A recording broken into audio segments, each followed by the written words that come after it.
Space युग की शुरुआत से लेकर अब तक हम इंसानों ने कई सारे प्रोब्स और स्पेसक्राफ्ट को दूसरे ग्रहों, सौरमंडल के आखिरी छोर और उससे भी परे भेजने में सफलता हासिल की है। इन प्रोब्स और स्पेसक्राफ्ट को बनाने में कई सालों का समय और सैकड़ों वैज्ञानिकों की रिसर्च और मेहनत लगती है। इन मिशनों से जुड़े हुए वैज्ञानिक पूरी कोशिश करते हैं कि ये मिशंस ज्यादा से ज्यादा समय तक काम करते रहे, पर कई बार ऐसी स्थितियां बन जाती है जिसकी वजह से वैज्ञानिकों को जानबूझकर इन मिशनों को दूसरे ग्रहों या उनके मून्स पर नष्ट करना पड़ता है। ऐसे में आज हम कुछ ऐसे मिशनों के बारे में जानेंगे जिसने दूसरे ग्रहों पर अध्ययन करते हुए अपना दम तोड़ दिया। दोस्तों, दूसरे ग्रहों और उनके मून्स का अध्ययन करने के लिए भेजे गए कुछ प्रोब मिशनों को इसलिए डिस्ट्रॉय कर दिया जाता है ताकि उस ग्रह और उनके चंद्रमाओं में पनप रहे जीवन को किसी प्रकार के बाहरी हस्तक्षेप से बचाया जा सके। वही कुछ प्रोब मिशनों को जानबूझकर उस ग्रह पर मरने के लिए धकेल दिया जाता है ताकि वह अपने आखिरी समय में भी उस ग्रह के एटमॉस्फेयर और इंटरनल स्ट्रक्चर्स के बारे में महत्वपूर्ण जानकारियां जुटा सके। ऐसे में हम एक एक कर ऐसे ही कुछ मिशनों के बारे में विस्तार से चर्चा करेंगे। Number 1, Galileo mission Jupiter. 2003 Galileo अमेरिकी स्पेस एजेंसी नासा का एक ऑर्बिटर मिशन था जिसका मुख्य मकसद जुपिटर ग्रह के ऑर्बिट में रहकर इस ग्रह के कॉम्पोजिशन, स्ट्रक्चर और उसके मून्स का करीबी से अध्ययन करना था। गैलीलियो मिशन को 1989 में लॉन्च किया गया था, जो कि करीब 6 सालों की लंबी यात्रा के बाद सन 1995 में जुपिटर ग्रह के ऑर्बिट में सफलतापूर्वक दाखिल हुआ। गैलीलियो मिशन का एक्सपेक्टेड लाइफ स्पैन केवल 2 सालों का था, पर नासा के वैज्ञानिकों के सूझबूझ के चलते इस मिशन को जुपिटर ग्रह के ऑर्बिट में करीब 8 साल पूरे हो चुके थे। पर 2003 की शुरुआत में गैलीलियो स्पेसक्राफ्ट का फ्यूल खत्म होने की कगार पर पहुंच चुका था। ऐसे में वैज्ञानिकों को इस स्पेसक्राफ्ट को लेकर एक बेहद ही कठिन फैसला लेना था कि क्या इस स्पेसक्राफ्ट ऐसे ही जुपिटर ग्रह का चक्कर लगाने के लिए छोड़ दिया जाए या फिर इसे जुपिटर ग्रह के ऑर्बिट में जलाकर नष्ट कर दिया जाए। गैलीलियो मिशन ने अपने अंतिम दिनों में जुपिटर ग्रह के मून यूरोपा में मौजूद वाटर प्लूम्स और अंडर वाटर ओशियंस की खोज की थी। यह एक बेहद ही बड़ी खोज थी जिसकी वजह से दुनिया भर के वैज्ञानिकों का ध्यान इस छोटे से आइसी मून की ओर गया था। ऐसे में कई वैज्ञानिकों का मानना था कि इस ग्रह के अंडर वाटर समुद्रों में किसी प्रकार का माइक्रोबियल लाइफ भी मौजूद हो सकता है, जिसकी वजह से वैज्ञानिक नहीं चाहते थे कि पोटेंशियली अर्थ जर्म्स और माइक्रोब्स से भरा हुआ गैलीलियो स्पेसक्राफ्ट जुपिटर ग्रह के ऑर्बिट में अनियंत्रित होकर जीवन से भरपूर यूरोपा मून से टकरा जाए। ऐसे में वैज्ञानिकों को गैलीलियो स्पेसक्राफ्ट को उसके फ्यूल के खत्म होने से पहले ही सावधानी पूर्वक जुपिटर ग्रह के एटमॉस्फेयर में डिस्ट्रॉय करना था। ऐसे में वैज्ञानिकों ने धीरे धीरे गैलीलियो स्पेसक्राफ्ट के ऑर्बिट को कम करना शुरू किया ताकि इसे जुपिटर ग्रह के एटमॉस्फेयर की ओर मोड़ा जा सके और आखिरकार 2003 में यह स्पेसक्राफ्ट जुपिटर ग्रह के ऑर्बिट में जलकर नष्ट हो गया।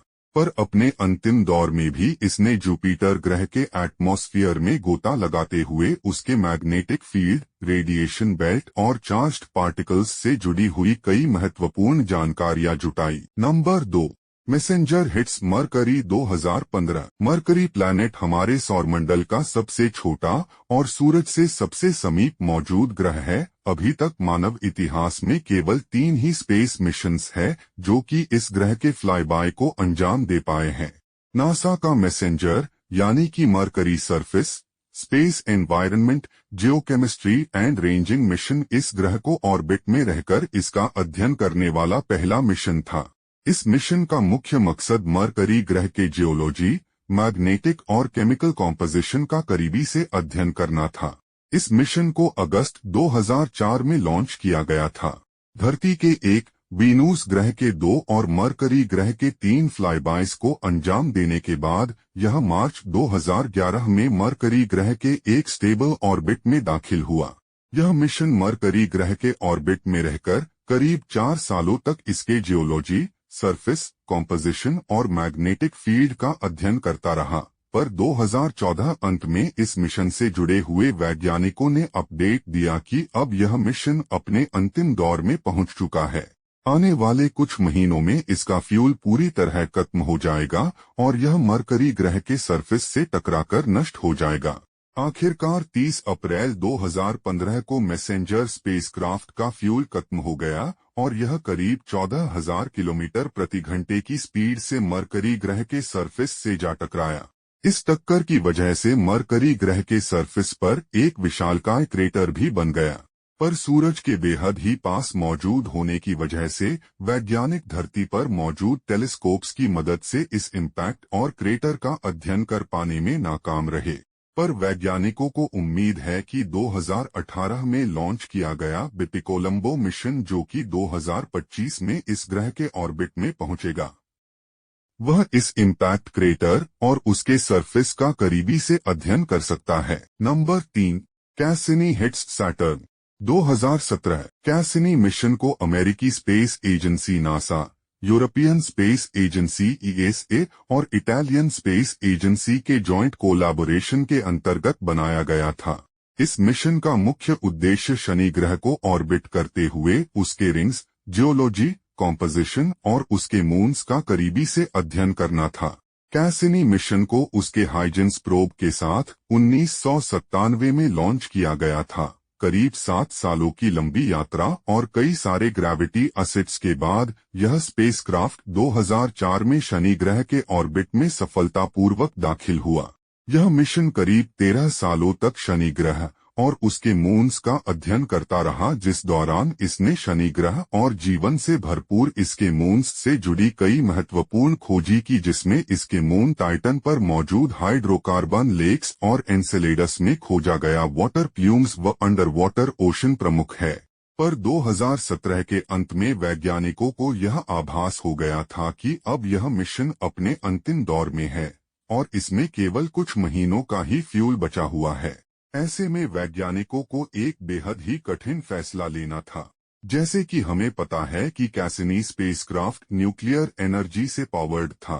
ऐसे में अगर यह ऐसे ही शनि ग्रह का चक्कर लगाता रहता तो हो सकता है कि भविष्य में यह स्पेसक्राफ्ट अपने रास्ते से भटककर जीवन की संभावनाओं से भरपूर शनि ग्रह के किसी मून से टकरा जाता, जो कि उस मून पर मौजूद किसी प्रकार के माइक्रोबियल लाइफ या एनवायरनमेंट के लिए बेहद ही खतरनाक हो सकता था। ऐसे में वैज्ञानिकों ने अपने इस प्यारे स्पेसक्राफ्ट को शनि ग्रह के एटमॉस्फेयर में हमेशा के लिए खत्म करने का बेहद ही कठिन फैसला लिया। 15 सितंबर 2017 को कैसिनी स्पेसक्राफ्ट ने शनि ग्रह की ओर अपना आखिरी सफर शुरू किया। इस समय कैसिनी शनि ग्रह के एटमॉस्फेयर में दाखिल हुआ, पर कोई साइंटिफिक मिशन के लिए नहीं बल्कि अपने आप को नष्ट करने के लिए। पर अपने आखिरी दौर में भी कैसिनी स्पेसक्राफ्ट शनि ग्रह के एटमॉस्फेयर से जुड़ी जरूरी जानकारियां धरती तक भेजता रहा।